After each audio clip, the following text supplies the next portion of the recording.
Buenas, mi nombre es Kenju, soy estudiante de medicina UC y hoy en mi video anual quiero hablarles de un nervio que me llamó particularmente la atención, ya que cuando lo ves te hace preguntarte qué tan bien diseñados estamos, y es que la evolución evidentemente no es un proceso perfecto y ejemplos hay muchos. Por eso hoy vamos a estar hablando del nervio vago, el nervio que hizo temblar a Dios. Pequeño paréntesis, ya me encuentro de vacaciones, terminé mi segundo año, así que en corto se viene un video sobre mi experiencia en segundo año de medicina UC.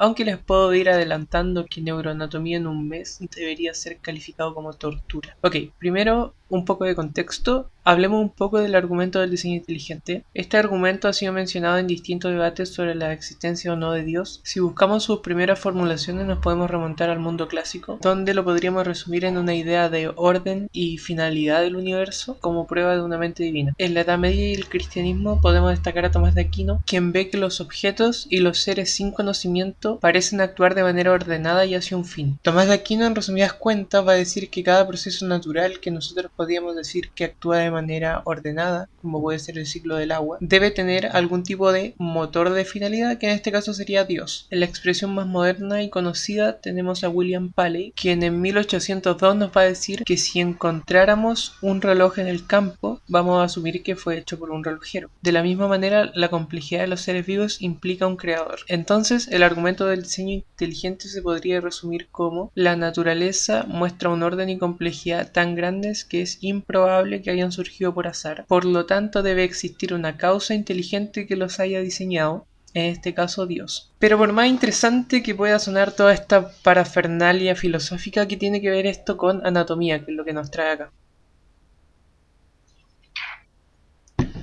Ya voy para allá, pero antes necesitamos hacer una visita más a la historia. Con Darwin va a surgir una nueva alternativa frente a la del diseñador inteligente. En el origen de las especies, Darwin va a plantear esta nueva alternativa, donde se propone que la selección natural va a ser un mecanismo que, actuando de manera acumulativa y sin planificación, puede llegar a generar orden y complejidad. Por ejemplo, ante la complejidad del ojo humano, el argumento del diseño inteligente nos diría que es absurdo suponer que el ojo, con todas sus inimitables perfecciones, pudo haberse generado por un complejo tan azaroso y desordenado como la selección natural. Mientras que un argumento del estilo más darwiniano dirá que si se puede demostrar que existen variaciones simples y que estas variaciones son útiles para el que los posea de manera que la puede transmitir a las siguientes generaciones, y esta acumulación de variaciones nos lleva a la complejidad del ojo humano, entonces la dificultad de creer que el ojo humano se genera por selección natural no es mayor que la de creer que hay un diseñador inteligente. Ahora, vale la pena decir que hay detractores de la idea darwiniana que postulan que si nos remontamos a la evolución del ojo humano podríamos pensar que estas pequeñas variaciones presentan ventajas para el sujeto basándonos en las evidentes ventajas que presenta el ojo humano. Sin embargo, ponen en duda que las primeras variaciones que llevaron a la creación del ojo humano hayan sido beneficiosas. Y es que al final del día todavía no entendemos del todo el funcionamiento de los genes y su interacción con el entorno, ni mucho menos la interacción intergénica, ya que este es un mecanismo sumamente complejo. Pero ahora sí, ya con el contexto necesario, pasemos con la anatomía. Existen 12 pares de nervios craneales que son los nervios periféricos del encéfalo. Estos nervios van a abandonar el cráneo a través de forámenes y fisuras para distribuirse principalmente en cabeza y cuello, a excepción del 10º par, que además va a inervar estructuras torácicas y abdominales. Y este 10º par es el nervio que nos interesa hoy día. No quiero ser muy específico sobre el nervio vago, ya que tiene mucho detalle y muchas cosas muy interesantes, pero en realidad no tiene mucho que ver con lo que venimos a hablar hoy día. Podríamos destacar que su inervación es sensitiva, motora y parasimpática, cumpliendo importantes funciones en la regulación del organismo. Para entender sus funciones parasimpáticas, podríamos decir que el sistema simpático y parasimpático tienen que ver con la activación y con la relajación del organismo,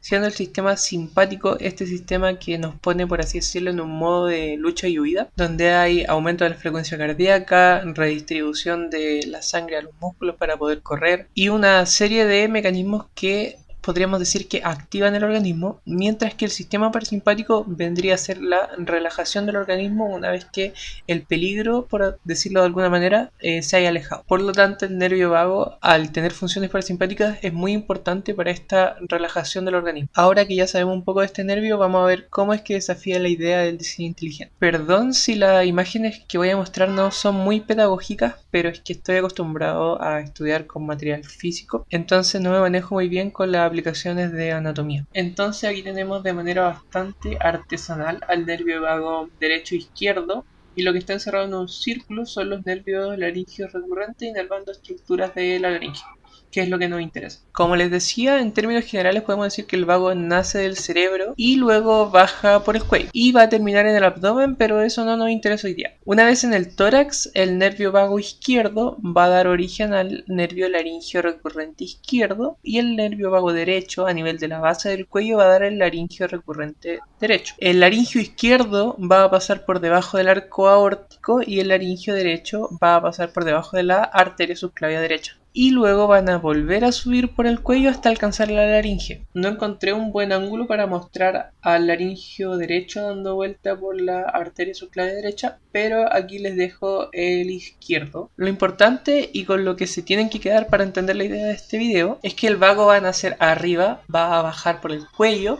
va a darle un laringio recurrente abajo, que luego van a tener que subir hasta alcanzar la laringe. Y un diseño más eficiente sería que el vago nace arriba, baja por el cuello y al nivel de la laringe da los laringios recurrentes hacia el lado, siendo ese el diseño más eficiente en términos de distancia que tienen que recorrer los laringios recurrentes. Entonces podemos ver que el diseño que tenemos hoy en día, por decirlo de alguna manera, no es el más eficiente, lo que parece contradecir un poco la idea del diseñador inteligente. Entonces, ¿por qué ocurre esto? Bueno, el recorrido de los nervios laringios recurrentes tiene una explicación tanto evolutiva como embriológica. Para no alargarlo mucho, en términos simples podríamos decir que en un principio del desarrollo todo está junto, estando el corazón, los nervios y las arterias muy juntos unos de otros. El corazón estaría arriba, por así decirlo, y las arterias formarían arcos detrás de los cuales pasan los nervios. Entonces los nervios laringios estarían pasando por detrás de esos arcos en su camino a la laringe, que está bastante cerca. Luego el corazón empezaría a bajar y los nervios seguirían estando atrapados detrás de las arterias y el cuello se alarga. En peces y ancestros que no tienen el cuello largo, esto no genera ningún problema, ya que las estructuras siguen estando bastante cerca. Pero en tetrápodos con cuellos más largos, las conexiones nerviosas ancestrales todavía se conservaron, pero debido al alargamiento del cuello ahora tienen un trayecto más largo.